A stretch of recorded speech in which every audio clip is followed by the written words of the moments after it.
안녕하세요. 시알국어 양일쌤입니다. 오늘은 신사국 국어 교과서 8단원 1과 국어의 변천과 발전을 설명하겠습니다. 교과서 337쪽을 펼쳐놓으시기 바랍니다. 자, 첫 번째 페이지는 넘어가겠습니다.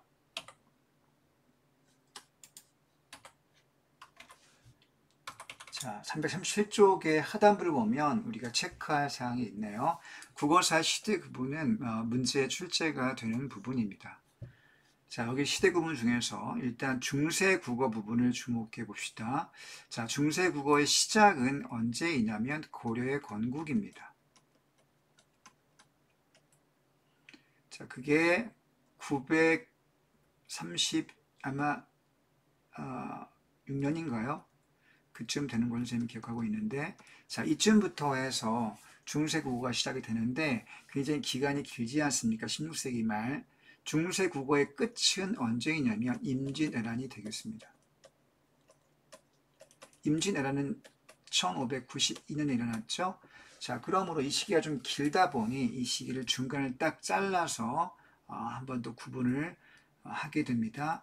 자, 이 앞부분은 전기 중세 국어라고 하고, 자, 이 부분을 뒷부분을 후기 중세 국어라고 하는데, 여기에서 전기와 후기를 구분하는 기준이 중요하겠죠. 자, 그 구분 기준은 바로 훈민정음의 창제가 되겠습니다.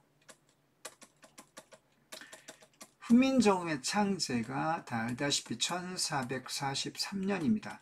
여러분 이거는 꼭 기억을 해둬야 되겠습니다. 왜냐하면 이 팔도는 일과에 실려 있는 이 중세 국어 시대의 텍스트가 세 가지가 실려 있죠. 그 세 가지가 어떤 내용이냐면 잠깐 필기하겠습니다. 자, 훈민정음 창제 이후에 어떤 텍스트가 실려 있냐? 첫 번째로 석보상절이 실려 있습니다. 자, 석보상절은 교과서에 조그맣게 실려 있는 이따 살펴보겠습니다만은 이 시기가 1445년입니다. 그러니까 훈민정음이 43년도에 창제가 된 직후에 바로 그것을 시험해 본 거죠. 자, 석가모니의 일대기를 부처의 일대기를 정리한 그런 내용입니다. 두 번째 실려 있는 텍스트는 용비어천가가 되겠습니다. 용비어천가는 월인석보라고 하는 책 속에 실려있는 부분인데요. 이거는 세종대왕이 훈민정음을 1443년도에 창제한 후에 1445년에 명령을 내리고 1447년에 간행을 한 것입니다. 자, 2년의 시간차가 있죠. 자, 그리고 우리가 주로 배우게 되는 세 번째 텍스트로 훈민정음 어제서문이 있습니다. 훈민정음. 자, 근데 교과서에 실려 있는 이 텍스트는 세종대왕이 창제한 직후에 반포한 그 텍스트가 아니고, 그때 텍스트는 그때에는 있었겠지만 그 후에 전수가 되지 못하고 사라지게 되죠. 그래서 그 후에 현대에 들어와서 발견된 가장 최고의 것으로 확인된 것은 1459년도에 가능한 것입니다. 자, 이거는 세종 임금이 돌아가시고 그 후에 임금인 세조 임금 세조 5년에 간행된 것이죠. 그래서 어쩔 수 없이 우리가 창제 당시에 반포했던 것을 찾아볼 길이 없으니 약간 시간이 흐른, 그러니까 43년도로부터 1459년이면 그 시간차가 16년 차가 있죠. 16년 후에 간행된 우리가 훈민정음 텍스트를 가지고 공부하고 있다는 사실을 여러분이 기억해 두세요. 자, 그럼 여기 8단원 1과에 실려 있는 이 세 개의 텍스트는 전부 다 연대가 1445년에서 1459년 사이에 분포되어 있는 것들입니다. 이 순서도 여러분들이 기억을 해둬야 되겠어요. 그러므로 이것들은 세 텍스트가 전부 다 어디에? 여기 창제 직후 이 시기에 몰려 있습니다. 이 시기에. 자, 이렇게 그래서 훈민정음 창제 직후에 그 중세 국어의 모습을 이 세 개의 텍스트를 통해서 확인해 볼 수가 있고요. 석보상절과 용벼천가에서 불과 연차는 십몇 년밖에 차이 안 나지만 이 사이에 훈민정음 사이에 또 약간의 변화가 조금 있습니다. 이 변화의 내용도 우리가 무엇인지 확인이 필요한 것이 되겠죠. 자, 그리고 여기 이제 8단원 일과에는 실려 있지 않지만 뒤에 뒷부분에 또 교과 뒷부분에 소학원회라고 하는 것이 실려 있습니다. 다른 단원에 실려 있는 내용이죠. 자, 소학원회가 간행된 연도는 1586년입니다. 자, 그러니까 아까 선생님이 임진왜란의 기점이 근대국어의 시작이라고 했지 않습니까? 1586년이면 임진왜란 직전, 그러니까 임난 직전이니까 시기상으로 본다면 후기 중세국어, 자, 중세 후기 국어의 끝자락이 있습니다. 중세 후기 국어의 끝에 있는 건데요. 자, 이 끝부분에 속해 있지만 시기는 똑같은 중세 국어에 속한다는 점 기억을 해둬야 되겠고요. 그리고 이 시차가 1459년 훈민정음 텍스트와 수학원의 사이의 시간 차이가 약 150년 가까이 한 140년 정도 차이가 나기 때문에 여기에는 당연히 더 큰 국어의 변화의 모습을 확인해 볼 수 있죠. 이런 것들 우리가 정리할 필요가 있겠습니다. 자, 이제 이런 시대 구분과 텍스트의 시간적 차이 이것들을 좀 여러분들 숙지하시고 이제 교과서 본문에서 정리된 사항을 살펴보도록 하겠습니다. 다음 페이지 볼까요? 자, 국어는 끊임없이 변한다. 이걸 역사성이라고 하죠. 훈민정음 창제에 나왔습니다. 1443년 아까 선생님 확인했죠. 자, 이전 시기의 국어의 모습을 알 수 있는 자료는 남아있지 않습니다. 그래서 추측을 할 수 있을 뿐이라는 얘기죠. 다행히 훈민정음 창제 이후에는 한글로 기록된 문헌들이 많이 남아있습니다. 그런데 우리가 봤던 석보상절이니 용비어천가니 또 훈민정음 해례본이니 자, 이런 것들이 이제 있지 않습니까? 소학원의 같은. 자, 그러다 보니 국의 모습을, 과거 모습을 파악할 수 있게 되었다는 얘기죠. 자, 후기 중세 국어를 중점적으로 살펴보겠다는 얘기를 하고 있네요. 그리고 변천을 자, 우리가 이해해 보는 것이 중요한 학습의 목표가 되겠습니다. 자, 다음 페이지 보겠습니다. 자, 그럼 어떤 차이가 있었을까요? 선생님이 훈민정음 해례본에 대한 자세한 해설은 따로 강의를 찍어 올렸기 때문에 오늘 여기에서는 훈민정음 해례본에 대한 해설 동영상을 생략을 하고요. 교과서에 들어있는 남은 부분들에 대해서 중점적으로 설명을 해보겠습니다. 자, 우선 음운과 표기상의 차이점에서 우선 자음 체계가 있고요. 그 다음에 모음 체계의 차이점을 살펴볼 필요가 있겠죠. 자, 자음 체계 차이를 살펴보면 우선 첫 번째로 예사소리, 된소리, 거센소리 계열이 확립되었다. 여러분들 예사소리는 예를 들면 기역이고 된소리는 쌍기역, 거센소리는 키읔의 계열을 말하겠죠. 우리가 이걸 자음의 삼중체계라고 합니다. 자음의 삼중체계 확립되었다는 얘기를 하고 있습니다. 자, 그 다음에 두 번째 특징으로 현대국어와 달리 자음에 지금은 쓰이지 않는 순경음 비읍이죠. 그 다음에 반치음, 그리고 어두자음군들은 어두자음군 다 알다시피 뭐 이렇게 첫소리에 자음의 무리 2개 이상의 자음이 쓰인 거죠. 자, 비읍, 시옷, 쌀, 그 다음 비읍, 시옷, 기역구 이렇게 2개의 자음이 어두에 오는 경우도 있지만 3개도 가능했습니다. 그래서 이걸 우리 어두자음군이라고 하죠. 자, 여러분 여기서 여기가 비읍, 디귿은 자음이 2개의 음가가 실현된 거, 음가가 2개. 자음이 3개가 오는 어두자음군이 있다면 얘는 3개의 음가가 실현된 거라고 볼 수 있겠죠. 우리 현대인 한국인들은 이걸 발음할 길이 없습니다. 그래서 어두자음군 우리가 쓰지 못하고 있죠. 자, 그 다음 모음책에 넘어가서 모음에는 당연히 아래아가 있었고요. 그리고 현대국어에서는 단모음에 속했던, 그러면 현대국어의 단모음 체계표 여러분들 기억하고 있습니까? 단모음 체계 보면 우리가 암기할 때, 자, 키위, 그 다음에 제, 왜, 해, 그다음 금, 붕, 조, 이렇게 안겠지 않습니까? 여기 단모음 체계표를 보면요. 여기에 자 이렇게 애와 애 여기 현대국어에는 애나 애 같은 것이 단모음 체계표로 단모음으로 분류가 되어 있습니다. 현대국어에서 얘들은 단모음이에요. 단모음에 속합니다. 자, 그런데 여기 현대국어는 단모음에 금방 확인했습니다. 이렇게 단모음에 속하는 것을 우리가 알고 있는 애와 애 같은 모음이 자 중세 국어 때는 이중모음으로 발현됐다는 사실입니다. 얘가 이중모음이었다. 자 현대국어는 다른 모습이죠. 그런데 그걸 좀 이해해 두고요. 그 다음에 모음 조화가 현대국어보다 잘 지켜졌다. 자, 그런 얘기가 반복돼 나오네요. 자, 안 쓰는 자음들이 있었고 어두자음군이 존재했고 그 다음에 모음 체계가 달랐다. 현대국어와 모음 체계가 차이점이 있었다. 현대국어의 단모음이 중세 때는 이중모음이었다. 이게 네 번째 내용이 되겠고요.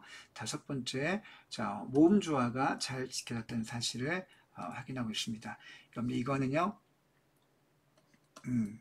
이따가 한 번 더 확인하겠습니다. 또 비분절 의문으로 음의 높낮이를 통해 단어의 뜻을 분별하는 성조가 있었는데, 자, 성조가 존재했다. 현대국어는 존재하지 않죠.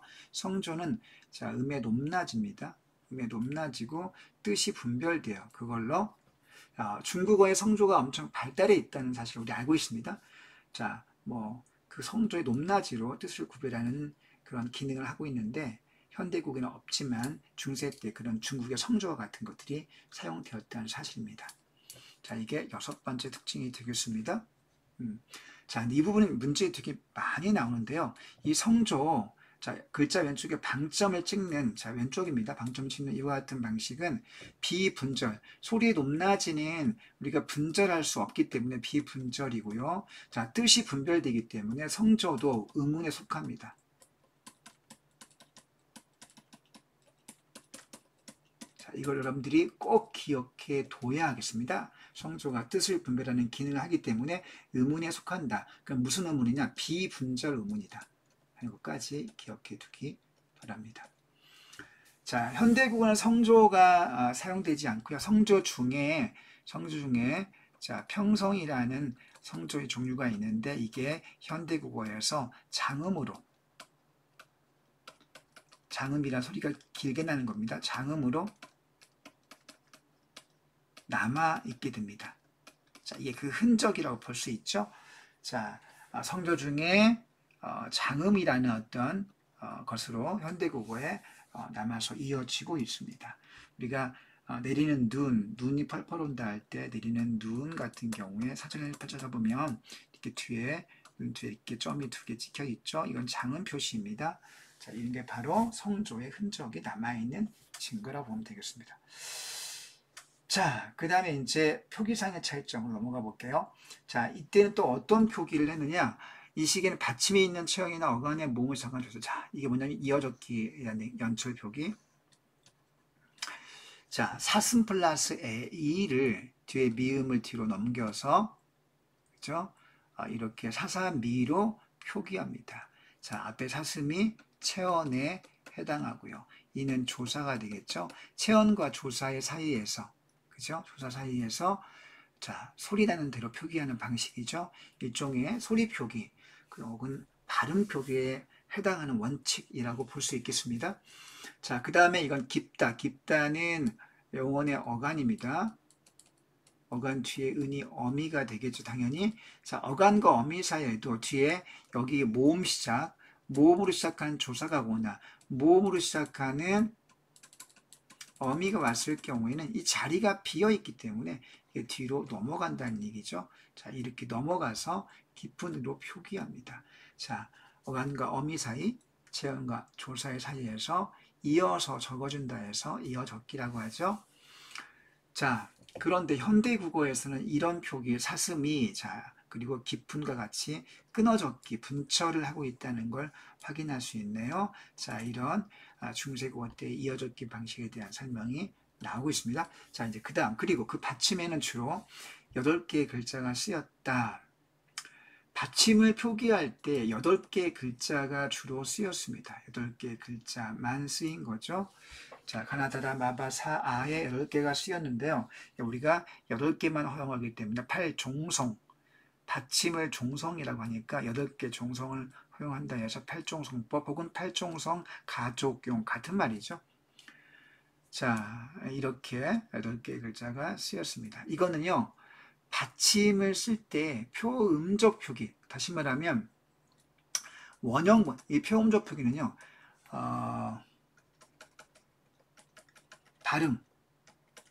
발음을 표기해주는 발음 표기 원리를 가리키는 그런 명칭입니다. 표음이라는 게 앞에 표가 나타날 표, 뭘 나타내 주느냐? 발음을 그대로 표기로 나타내 준 거란 뜻이죠. 그래서 표음이란 말이 이렇게 사용이 된 겁니다.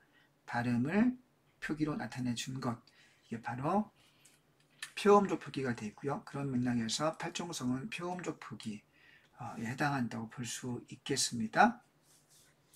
자, 여러분 여기 보면 특이할 점, 우리가 주의할 점은 여기 우리가 익히 현대국어 문법에서 배웠던 음절 끝소리 규칙. 자, 현대국어에 보면 음절 끝소리 규칙이 있습니다. 우리가 7대표원 법칙이라고 하기도 하죠. 여러분 7대표원 법칙이라고 하는 게 받침에 올 수 있는 발음되는 자음 개수가 7개로 제한된다는 뜻이죠. 이 7개의 제한이 어떤 거냐면요. 7대표원이 기역, 니은, 그 다음에 디귿, 니을, 미음, 비옷. 자, 시옷을 빼고 이응입니다. 자, 아까 팔종성에서는 디귿과 시옷이 둘 다 들어가 있는 걸 확인해 볼 수 있는데, 자, 이 두 개 중에 현대국어에서는 시옷이 빠져 있는 거죠. 자, 시옷이 빠져 있습니다. 대신 디귿은 남아 있죠.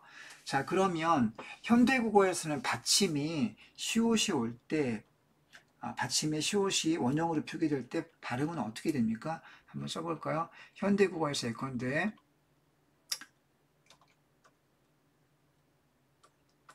굿. 자, 굿이라는 표기가 있죠. 굿. 나는 굿을 보고 떡을 먹었다. 굿. 단독으로 굿이 있을 때 발음은 구하고 디귿으로 발음이 되죠. 디귿으로. 자, 그리고 굿의 디귿 표기도 똑같이 발음은 구의 디귿으로 발음이 되는 것을 확인해 볼 수 있습니다. 그럼 우리 현대국어에서는요, 자, 표기는 우리가 시옷과 디귿으로 달리하지만 시옷의 음가도 디귿이고 디귿 음가는 당연히 디귿이니까 사실 시옷과 디귿의 음가는 똑같습니다. 시옷과 디귿이 똑같기 때문에 시옷을 7대표원 법칙에 허용하지 않는 거죠. 얘는 디귿으로 환원이 되기 때문에 이걸 뺀 겁니다. 다시 말하면 현대국어에서는 이 7대표 음절 끝소리 규칙을 참고해 볼 때 현대국어는 디귿과 시옷을 구분하지 못합니다. 디귿과 시옷의 발음 구분이 되지 않습니다. 자, 이런 사실을 굉장히 중요하게 여러분들이 확인해 두시고요.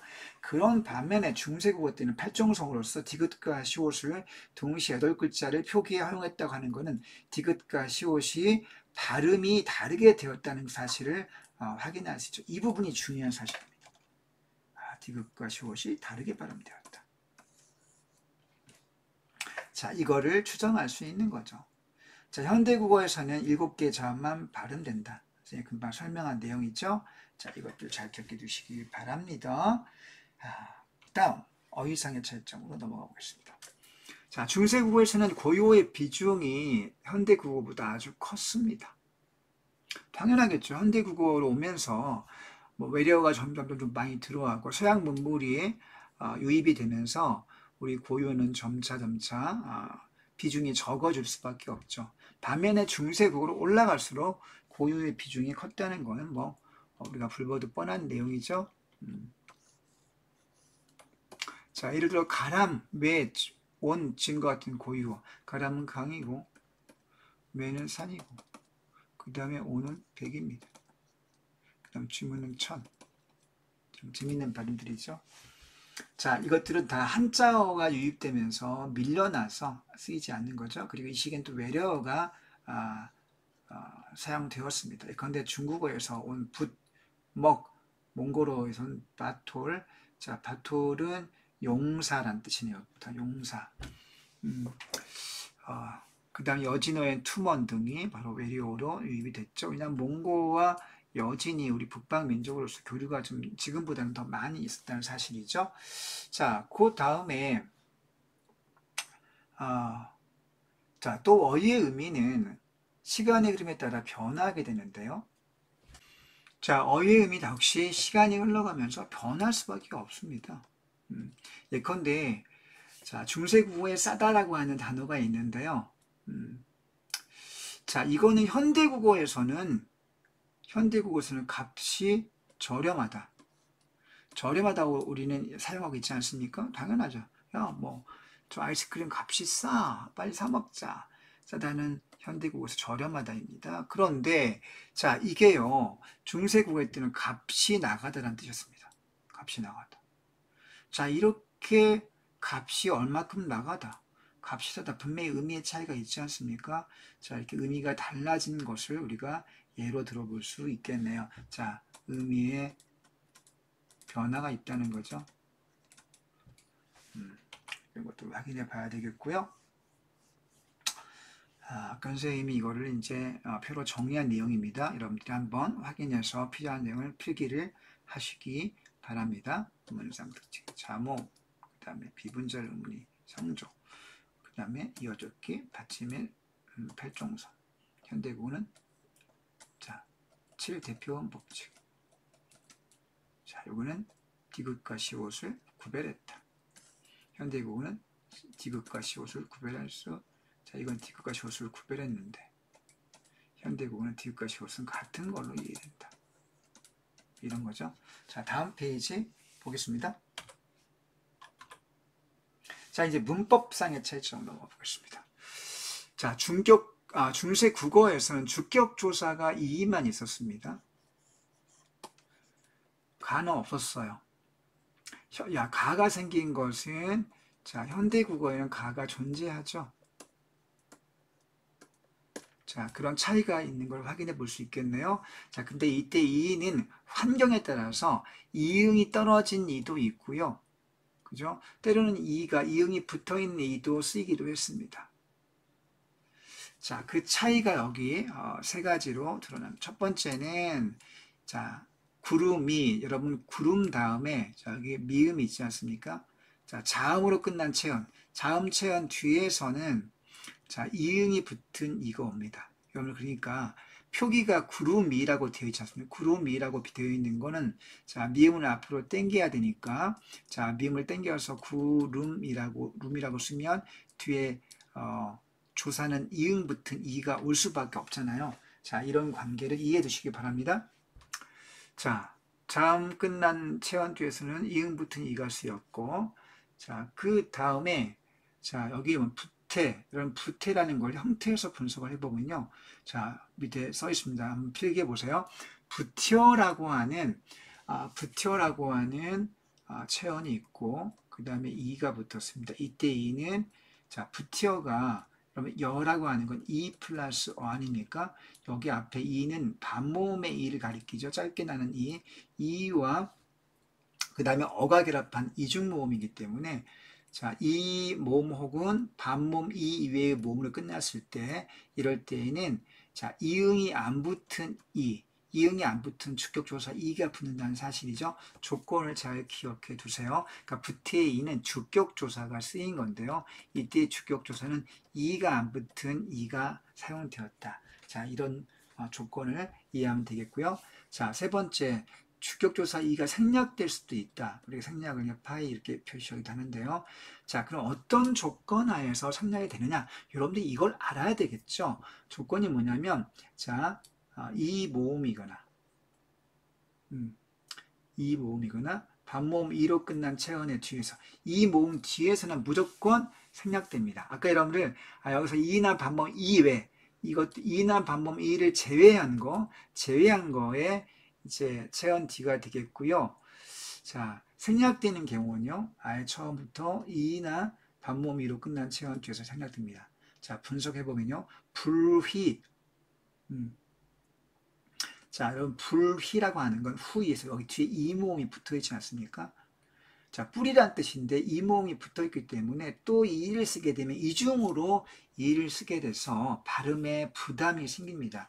그래서 이때는 생략해 준다는 거죠. 그럼 불휘는 형태에서 분석해 주면 불휘 플러스 주격 이 생략, 주격 이 생략 이렇게 우리가 생각해 주고요.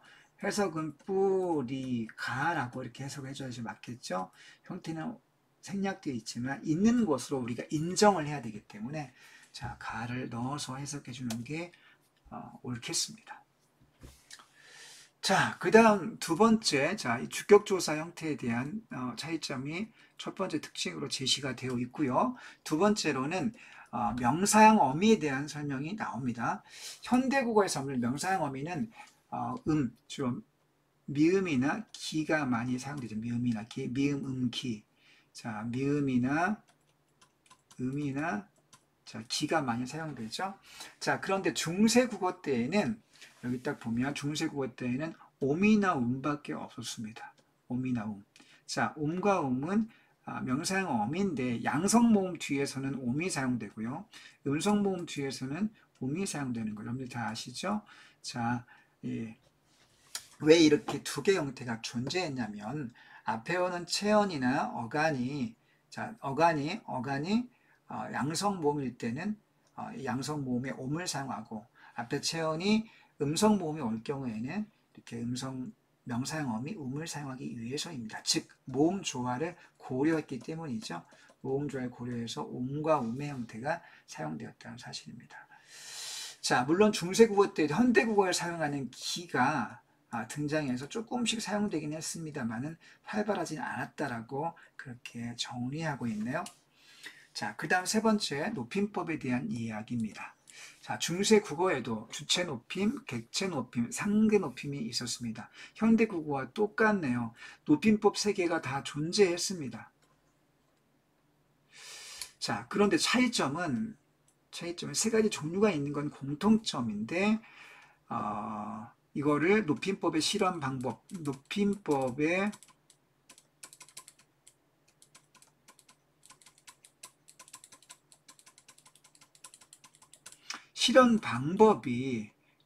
실현 방법이 달랐다는 점을 말하고 있네요. 어떤 점이 달랐을까? 이 세 가지 주체, 객체, 상대 높임법에서 중세 국어 때는 모두 다 선어말 어미를 사용했다. 여러분 선어말 어미가 뭔지 아시죠? 현대국어에 근데 주체 높임법에서 시 같은 걸 쓰지 않습니까? 이런 게 어말 어미 그 앞에서 문법적인 역할을 담당하는 게 선어말 어미인데요. 어말 어미 앞에 그 위치에서 어말 앞에 있는 그 위치에서 이 세 가지 높임법의 문법적인 실현을 하였다라는 얘기죠. 자, 현대국어에서는 주체 높임법에서만 선어말 어미를 사용하고 객체와 상대에서는 선어말 어미를 사용하고 있지 않습니다. 자, 그 차이점 선생님이 한 번 더 얘기를 또 하겠습니다. 자, 일단 다음 예와 같이 주체 높임법에는 시와 사. 여러분 이게 선어말 어미 맞지 않습니까? 주체 높임 시샤. 현대국어 똑같이 시를 쓰고 있기 때문에 이 부분은 되게 여러분들이 쉽게 이해가 되죠. 자, 객체 높임법은 중세국어 때는 선어말 어미를 썼습니다. 삽잡삽, 암기해야 되겠습니다. 암기 100% 여러분들이 암기해야 됩니다. 여기에 건데 이 잡이란 형태의 객체 높임 선어말 어미가 여기에 사용되고 있지 않습니까? 자, 이렇게 중세 때에는 선어말 어미를 사용했다는 거예요. 상대 높임법에서는 자, 듣는 청자 상대방을 높일 때 자, 이나 it을 사용합니다. 자, 여러분들 암기해야 돼. 주체 시샤, 객체 삽삽삽, 상대 it, 여기 옛니형이 사용되죠. 옛니형, it. 자, 이것들 여러분들 꼭 잊지 말고 일단 암기해 두시고요.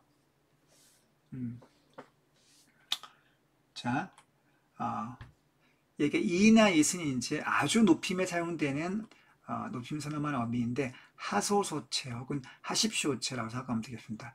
하십시오체, 우리 현대국어에서 뭐뭐 합니다, 갑니다 같이 제일 아주 높임으로 사용되는 상대 높임법에서 아주 높임이 사용되고 있는데요. 자, 그것을 중세국어 때에는 뭐뭐 했습니다, 비읍니다, 뭐뭐 합니까 등등의 이렇게 아주 높임으로 사용되는 거를 현대국어에서는 비읍니다 이렇게 사용되는 거를 중세국어 때에는 이렇게 선호말 어미를 통해서 사용했다는 거죠. 자, 여러분들 이 부분에 대한 설명 여기 텍스트 런싱을 설명할 때 한 번 더 강조해 하겠습니다.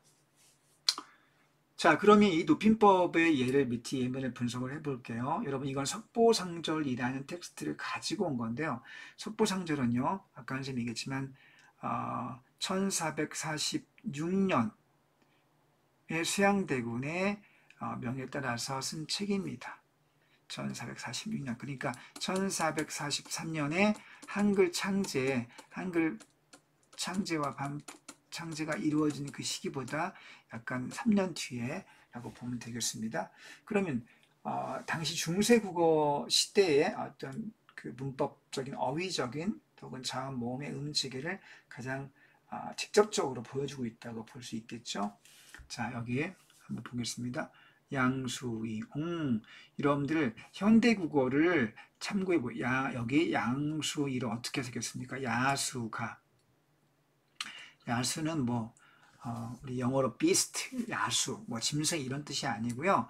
자, 석가모니의 어머니, 석가모니 어머니 아니라 석가모니가 출가 전에 왕비. 자, 석가모니가 원래 어떤 그 제후국가의 왕자였다고 이렇게 알고 있죠.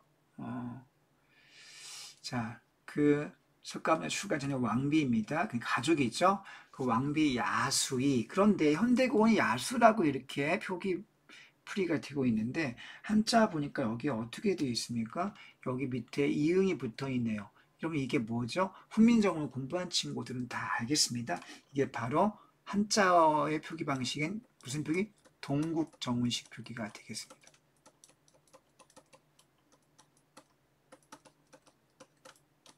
자, 동국정운식 표기가 되고 있네요. 이게 뭡니까? 형식종성이 사용됐죠.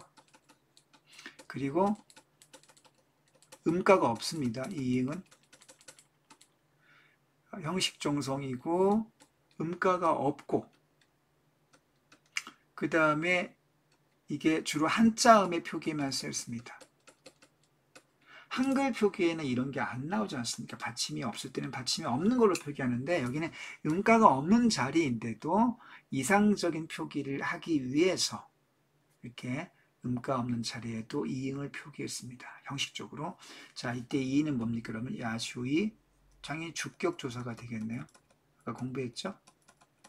왜 이응이 안 붙은 이가 왔습니까? 앞에 있는 유가 이중모음으로써 이 모음 이의 모음으로 끝났기 때문에 이응이 안 붙은 주격조사 형태가 왔죠.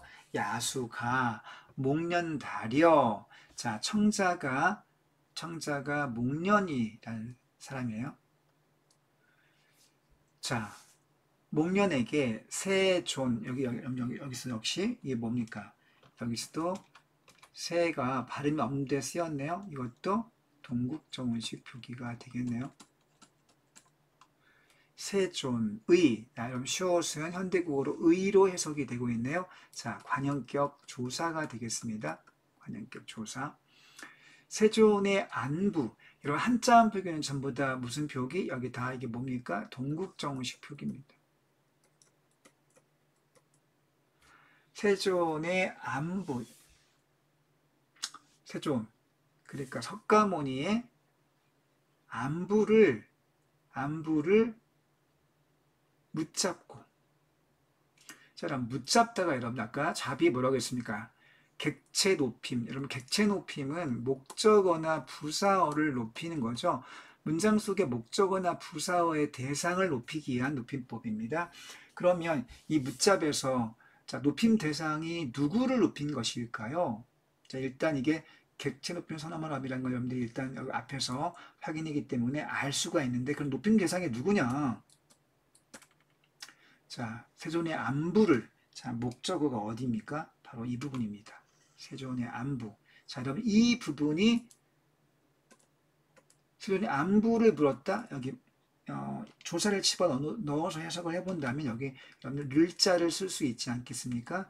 자, 야수, 그 왕비가 궁금한 것은 세존의 안부였기 때문에 세존의 안부가 높임 대상이어서 이거 목적어인 세존의 안부를 높임 대상으로 삼았기 때문에 여기 선어만 어미 잡이 쓰인 겁니다.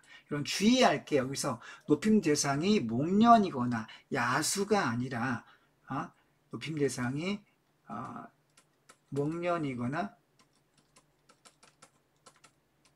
높임 대상이 목련도 아니고 그 다음에 야수도 아니고요. 바로 세존의 안부라는 사실을 여러분들이 반드시 기억을 해둬야 되겠습니다. 현대국어에서는 이런 선어만 어미를 쓰지 않죠. 그래서 현대국어에서는 자, 여기도 보면 이게 객체 높임이 사용된 거 아닙니까? 현대국어도 객체 높임이 사용되기 때문에, 근데 높이는 방식이 여러분들 높이는 방식이 차이가 있습니다. 현대국어는 여기 보세요. 여쭈고는 뭘 사용했습니까? 방식이 특수어의를 사용했죠. 특수어의 동사를 사용해서 높입니다. 특수어의를 사용해서 높이는 방식을 취하고 있고, 여기 중세국어 때에는 특수어의가 아니라 객체 높임을 선언하는 어미를 이용해서 객체 높임을 실현하고 있다는 사실을 여러분들이 꼭 정리하면 되겠고요. 자, 니라사대, 니라사대, 여러분 이르시되, 말씀하시되, 여러분 니가 현대국어에서는 이게 이르시되로 바뀌지 않겠습니까? 자, 여기서 니은이 현대국어에서는 탈락되어서 이로 바뀌는데, 즉 현대국어에서는 두음 법칙이 실현된다고 볼 수 있겠죠. 자, 그런데 현대국어에서는 두음 법칙이 실현되는데, 자, 이때만 해도 아직 니은이 안 바뀐 걸로 봤을 때 이때만 해도 두음 법칙이 아직 실현되고 있지 않다. 이렇게 정리를 해야 되겠죠. 니라샤데. 여러분 샤 아까 나왔습니다. 샤가 형태가 뭐였습니까? 샤는 주체 높임 선어말 어미였습니다. 이렇게 가볼까요? 주체 높임 선어말 어미. 그럼 이 문장의 주체, 주어가 누구인가를 알아야 되겠는데요. 자, 샤가 주체 높임 선어말 어미. 이렇게만 쓸게요.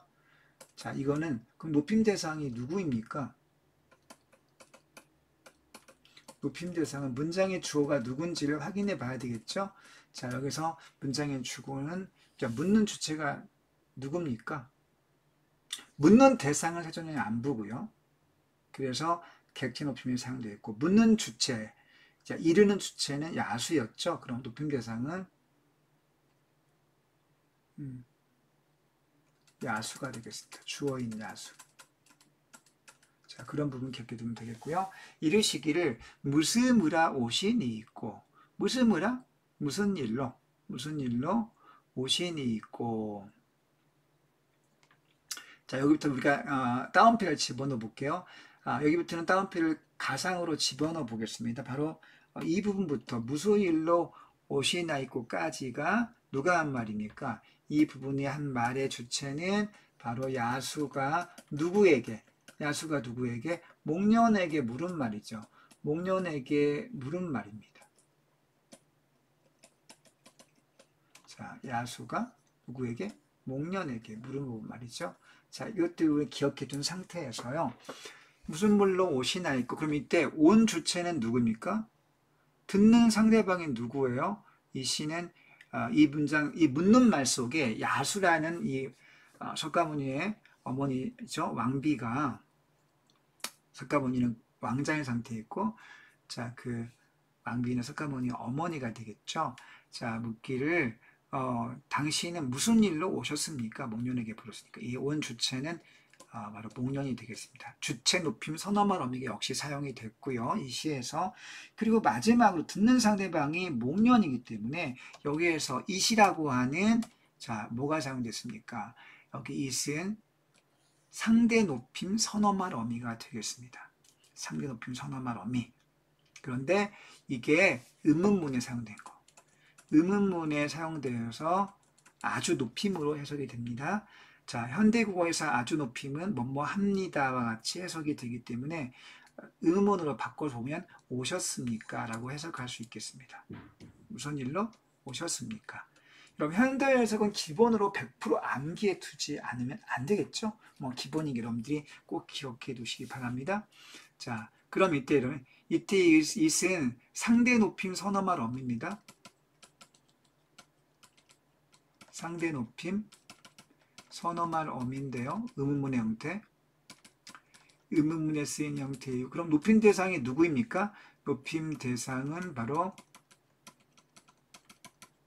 듣는 상대방인 목련이 되겠습니다. 그래서 이 문장 속에 시는 주체 높임인데 이것도 시도 주체가 문장에 오시는 주체는 목련이기 때문에 목련을 높인 거고 또 니 있고에서 이 시의 상대 높임인데 듣는 상대방이 누군가 하니 바로 목련이기 때문에 이 상대 높임 선언 하면 이 시 높이고 있는 대상도 역시 목련이 된다는 사실. 자, 주체도 목련이고 상대도 목련입니다. 자, 그렇게 기억해 두면 되겠죠? 자, 보니까 주격조사 이가 사용됐고 그 다음에 객체 높임 잡이 사용됐고 그 다음에 여기에 색깔 그어봐야 되겠네요. 그렇죠? 주격조사 이가 사용됐고 객체 높임 성화 말음이 잡이 사용됐고 주체 샤가 사용됐고 또 주체 시와 상대 이시 사용됐습니다. 자, 그래서 그 높임의 문법적인 명칭과 그 다음에 높임의 대상이 무엇인지를 꼭 구별해서 정리해 두시기 바랍니다. 자, 이렇게 중세국어, 현대국어 많은 차이가 있죠.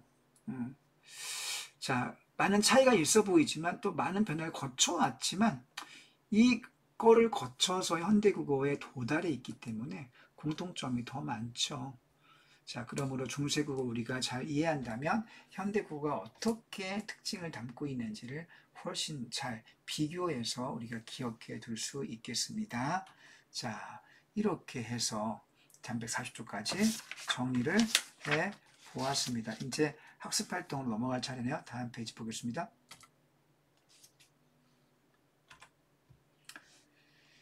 자, 훈민정음 어제서문 현대국어의 차이점을 탐구해보자. 자, 여러분 이 텍스트는 선생님이 따로 동영상을 찍어서 올렸기 때문에 그거를 참고해 보시고요. 오늘 이 시간에는 이것을 지금은 설명을 따로 하지 않고 여러분 동영상을 선생님과 찍은 거를 확인해 보시기 바랍니다. 자, 다만 밑에 학습활동의 내용 중에 정리한 내용을 몇 가지만 보겠습니다. 자, 현대국어에 사용하지 않는 의문을 찾아보자. 자, 일단 여기서 보면 사마띠의 아리아가 사용됐고 그 다음 수비의 순경원 비비 두 가지가 보이네요.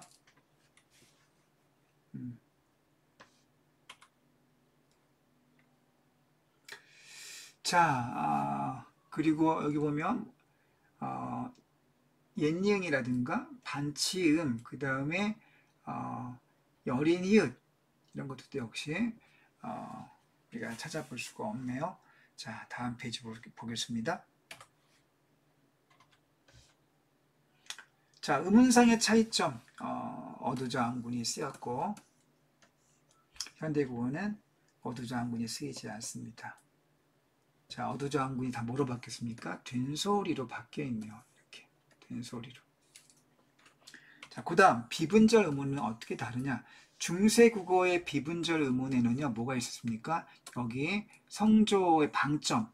자, 이건 성조를 표시하는 방식인데 이거 우리가 방점이라고 하죠.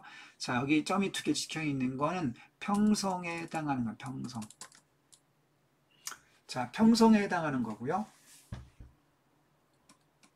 자, 평성은 이렇게 평성이 아니고 상성입니다. 상성. 잠깐 착각하겠습니다.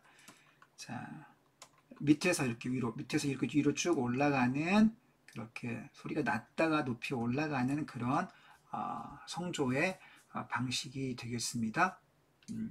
자, 상성에 해당하고요. 상성. 평성이 아니고 낮다가 높아지는 소리입니다. 자, 이 상성은 현대국어에서는, 자, 이 상성의 성조가 현대국어에서 사라졌습니다. 사라졌는데 그 흔적이 남아있다는 거죠. 그럼 어떤 흔적으로 남아있을까? 자, 소리의 높낮이, 즉 비분절 음운이었던 소리의 높낮이 성조가 이제는 음의 길이, 이런 말씀의 말은 어때요? 발음이 길게 나. 말씀. 좀 길게 나는 말입니다. 그러니까 타는 말, 영어의 horse의 말은요, 길이가 짧아요. 근데 language의 말은 발음이 길게 나옵니다.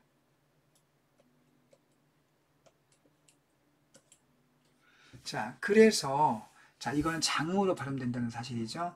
중세국어의 상성이 현대국어의 비분절 음운인 장음으로 남아있다. 자, 이렇게 두시고요. 자, 표기전의 차이점. 중세 때는 이어졌기, 현대국어는 끊어졌기. 넘어가겠습니다. 그 단어의 의미 변화. 자, 어리는 의미 이동, 노미는 축소, 얼핏 이동. 설명하지 않겠습니다. 다음 페이지. 주격 조사의 차이점. 중세 때에는 이나 이, 현대국에서는 이나 가. 설명할 필요가 없겠네요. 자, 이응 붙은 이, 여기는 이응이 안 붙은 이. 자, 이와 가 두 가지. 자, 그 다음 명사형어미 차이점. 자, 중세 때에는 몸이 사용됐고 현대국에는 음이 사용된다. 자, 설명하지 않겠습니다. 자, 다음 페이지. 자, 이제 여러분들 용비어천가 부분인데요. 선생님 용비어천가도 이미 2장 부분은 다른 동영상에서 선생님이 설명을 해놓았기 때문에 여러분들 그걸 따로 참고하시고요. 오늘 이 강의에서는 125장 부분에 관련해서만 선생님이 설명을 추가를 하겠습니다. 자, 용비어천가는 1445년에 지어서 47년에 간행했습니다. 그러니까 간행 연도를 기준으로 보는 게 맞겠죠. 이 텍스트를 찍어서 놓은 표기로 우리가 보고 있기 때문에 47년도 판으로 보고 있다라고 생각하시면 되고요. 아까 석보상절 봤던 석보상절은 언제였습니까? 1445년 1년 차이가 있습니다. 거의 똑같다고 봐야 되겠죠. 자, 훈민정음으로 쓴 최초의 작품이다. 작품. 이런 석보상절은 기록을 한 겁니다. 그러니까 석가모니의 일대기를 정리한 책이고요. 그건 작품이라고 볼 수 없죠. 자, 용비어천가는 문학 작품이기 때문에 자, 최초에 쓴 작품 이런 명칭이 붙어 있는 거고요. 건국의 정당성과 후대양이라는 관계 다 알고 있는 사실이죠. 자, 이제 125장이 끝장입니다. 전체가 125장으로 되어 있는데 마지막 장 결사라고 볼 수 있겠죠. 자, 보겠습니다. 천세 위에, 천세라는 말은 여러분 천세대, 아주 오랜. 자, 우이라는 건 위란 뜻이니까 여기에 전에, 천세대 전에, 뭐뭐 전이라는 뜻입니다. 우이. 자, 문법적인 사항을 정리해보면 여기 적혀있는 대로 우, 히읗. 자, 히읗 종성 체언이라고 하죠. 히읗 종성 체언. 우흐로 끝나고 여기 뒤에 부사격조사 의가 붙었습니다. 자, 그래서 이것이 뒤로 히읗이 넘어가게 되면 우흐이로 이렇게 표기가 되는 거죠. 자, 이게 부사격이라는 걸 기억해 두시고요. 자, 천세후에 미리 정하산. 자, 미리 정했대요. 정하신. 자, 이것은 누가 천세대 전부터 한양, 이 한수북은 지금의 한강의 북쪽, 한수의 북쪽, 그러니까 강북 쪽을 가리키죠. 한양이라고 불렀죠. 천세대 전부터, 아주 오래전부터 이 한양 땅을 수도로 삼기 위해서 미리 정했다는 겁니다. 그럼 이거는 누가 정한 걸까? 이거는 하늘이 정한 거죠. 정하시한 이게 주체높임법이 사용되고 있습니다. 주체높임 선어말 어미가 사용되고 있네요. 이걸 필기해 둬야 됩니다. 그럼 누가 이걸 주체가 누구냐? 바로 생략되어 있습니다. 생략된 주어는 하늘이 되겠죠. 하늘이 점지해 준 거야. 하늘이 미리 정해준 겁니다. 그 한양 북쪽에 누인 계곡 하샹.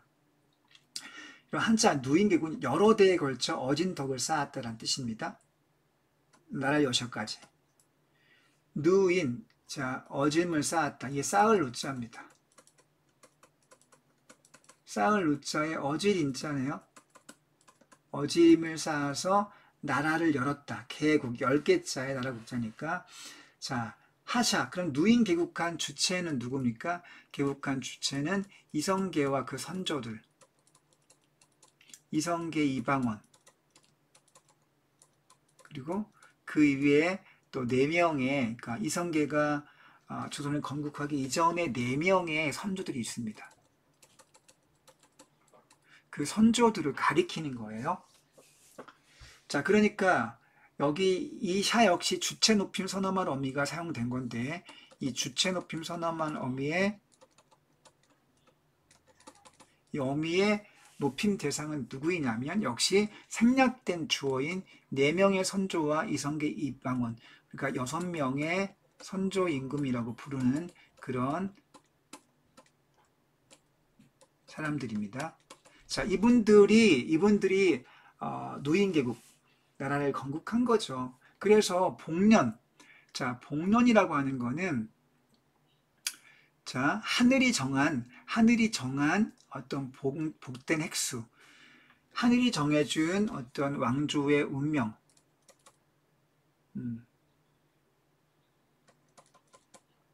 하늘이 정해준 운명, 왕조의 운명이 가시 없다. 여러분, 가시라고 하는 건 끝이라는 뜻입니다. 끝이 없으시니. 자, 이때 역시 주체 높임 선어마리가 쓰인 건데, 이 문장의 주어는 뭡니까? 이 복년이 주어가 되겠죠. 복년.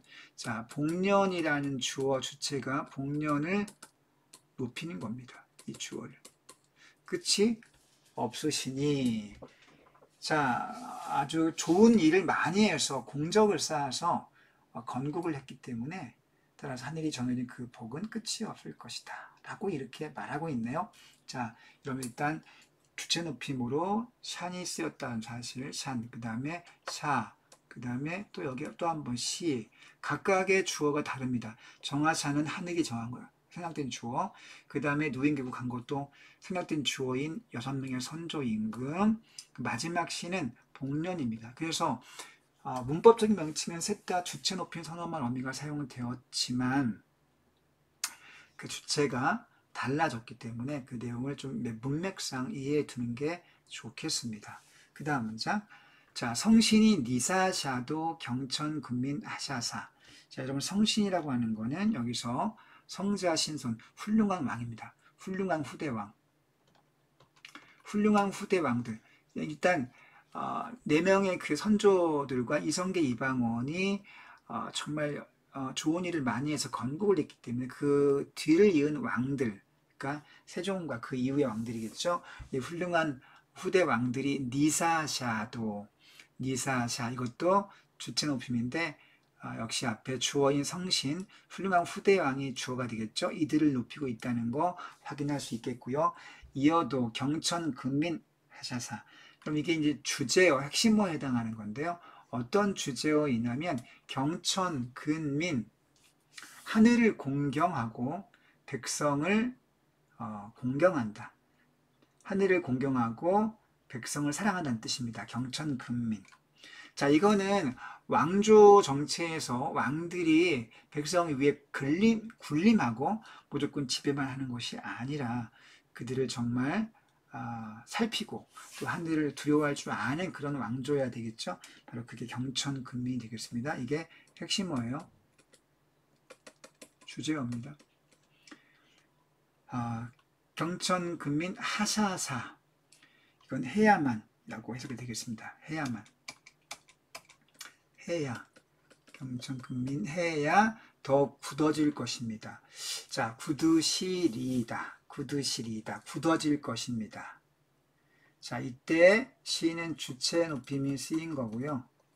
그 다음에 이는 상대 높임이 쓰인 선어말어미죠. 자, 문제는 아까 선생님이 누누이 강조한 것처럼 대체 이 높임의 일단 명칭이 뭔지 알고 그 높임 대상이 누구냐 이것들을 알아야 되겠는데요. 자, 여러분 높임 대상이 누굽니까? 이게 높임 대상이 누군지 한번 확인해 봅시다. 더 굳어질 것입니다. 뭐가?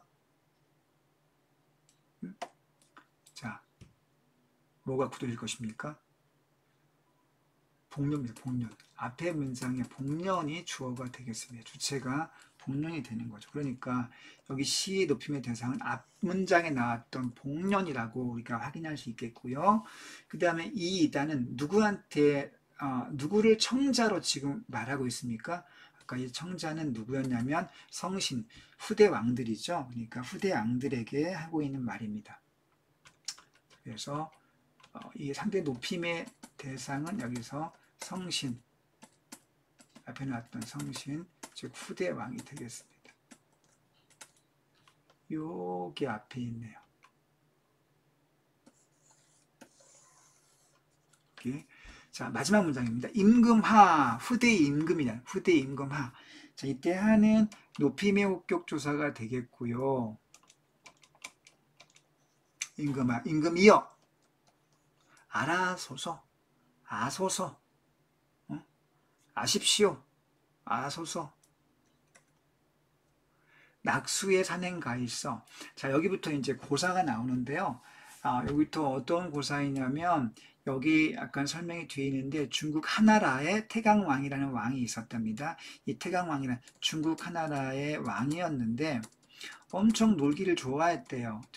사냥을 좋아해서 한번 나가면 뭐 6개월씩 사냥하고, 이 궁궐을 비워두고 정치를 공백기를 두면서까지 사냥에 그렇게 아주 그냥 미쳐서 다녔다고 합니다. 근데 그 태강왕이 사냥가 있을 동안에 역시 욕심을 품은 신하가 있어가지고요. 사냥가 있을 동안에 자기 할아버지 때부터 하나라 우왕이 되게 성군, 훌륭한 임금이었는데 그 왕조의 기초를 튼튼히 다진 그런 임금입니다. 그 할아버지가 쌓아놓은 이 국부와 이 정치의 탄탄함을 이 손자 임금인 태강왕이 그냥 자기 하고 싶은 대로 놀다가 그만 까먹은 거죠. 그래서 할아버지 믿고 나가서 너무 오랫동안 궁궐을 두고 정치를 소홀히 하다가 그만 쿠데타를 당하죠.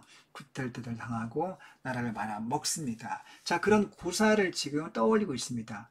자, 낙수라는 것도 하나라 태강 왕이 사냥 갔던 그 황하 양쯔강이죠. 그 낙수라는 곳에 가서 사냥을 가했다가 이 쿠데타를 당했기 때문에 자, 그걸 가해 있어서 하나를 믿고 있는데 그것처럼 할 것입니까?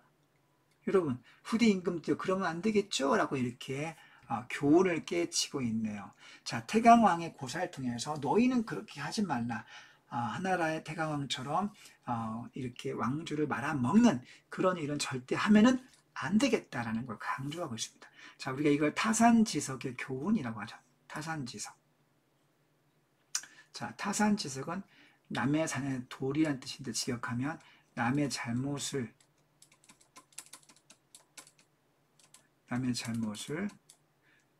교훈으로 삼다. 자, 이런 의미가 되겠습니다. 자, 산행가 있어서 여러분 이때 셔는요 주체 높임 아닙니다. 이거 주체 높임 아니에요. 주의하세요. 주체 높임 아닙니다. 가 있어 시옷을 땡기면 그냥 가 있어서란 뜻의 어미입니다. 있어서. 하나님 가 있어서 할아버지를 믿으니까 미드. 자, 디귿이 넘어갔네요. 이어듣기 되어 있네요.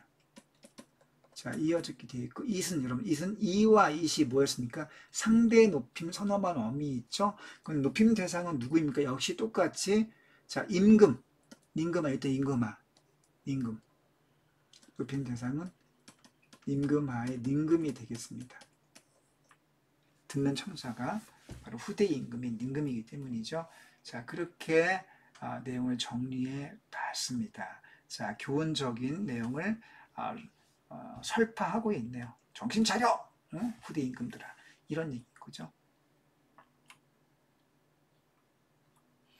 자, 여러분 여기 보니까요. 자, 용별천가에는 반치음과 그 다음에 음음과 표기해서 아래를 사용하고 있고 성조와 방점이 있지 않습니까? 그 다음에 이어졌기가 보편적이었다.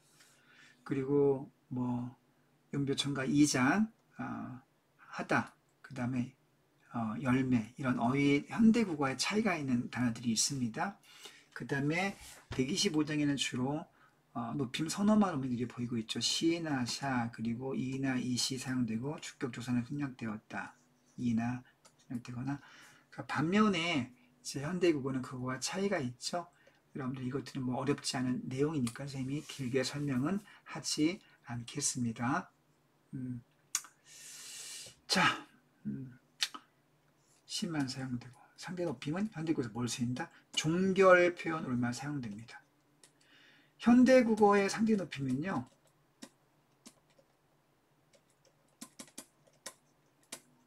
선어말 어미가 아니고요. 선어말 어미가 아니고 뭡니까? 대신에 종결 어미,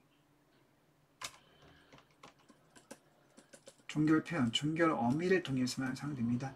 그런데 하십시오, 하오, 하게,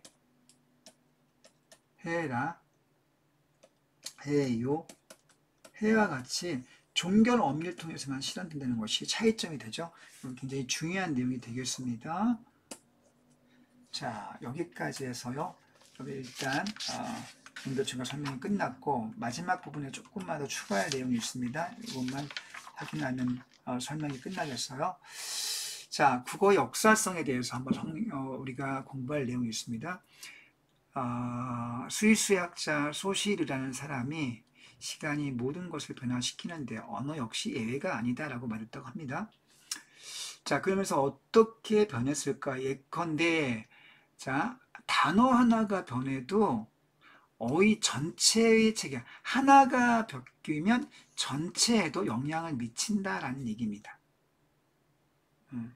자, 우리가 어휘 변화를 논의하는 이유가 이에 대한 통시적 지식, 통시적인 지식이야. 통시라는 건 시간을 통과한다는 뜻인데요. 이때 시간을 통과한다고 하는 거는 역사적 혹은 시간의 흐름에 입각한, 이렇게 바꾸어서 이해하면 쉽겠습니다. 자, 다음의 예를 한번 통해서 자, 이렇게 어떻게 바뀌었는지를 한번 확인해 봅시다. 자, 먼저요. 어리둥절하자의 어리에는 어리석다와 관련된 뜻이 들어 있습니다. 여러분, 어리석다는 약간 바보스럽다 라는 뜻이죠. 현대국어에서는 어리다가 어떤 뜻입니까? 나이가 어리다. 영어로 영의 의미가 있죠. 그리고 어리석다, 바보 같다는 얘기는 영어로 바꾸면 굳이 foolish 정도로 약간 바꿀 수가 있겠네요. 자, 그러니까 분명히 차이가 있다는 걸 알 수 있습니다. 현대국어의 어리다는 나이가 어리다. 자, 어리둥절의 어리다는 바보 같다의 뜻이 들어있다는 뜻입니다. 자, 그런 차이가 있네요. 여러분, 훈민정음의 이런 내용이죠. 어린 백성이 니르고 오죠. 그 어린 백성의 어린 뜻은 나이가 어린이 아니고 어리다는 뜻 아닙니까? 자, 이렇게 뜻이 연결되네요. 그러니까 현대국어의 어리다에는 나이가 어리다는 뜻이 들어있지만 중세국어 때 사용되었던 어리석다의 뜻이 어디에 남아있다? 어리둥절하다에는 남아있다는 거예요. 여기에는 중세국어의 흔적이 남아있다는 뜻입니다. 즉 foolish의 뜻에 흔적이 있다, 이런 얘기예요. 그 다음 우리가 좁쌀이라고 부르는 거 이상하다. 쌀은 쌀인데 왜 좁쌀이야? 그럼 좁쌀은 이렇게 정말 조금만 우리가 대보름날 이렇게 잡곡으로 오곡밥을 해 먹을 때 뭐 노란 조그만 이렇게 노란 점 같은 쌀이지 않습니까? 이게 좁쌀인데요. 쌀은 좁쌀 이게 무슨 뜻인가? 이런 좁쌀은요, 사실은 원형을 추적해 보면 조와 쌀의 합성어입니다.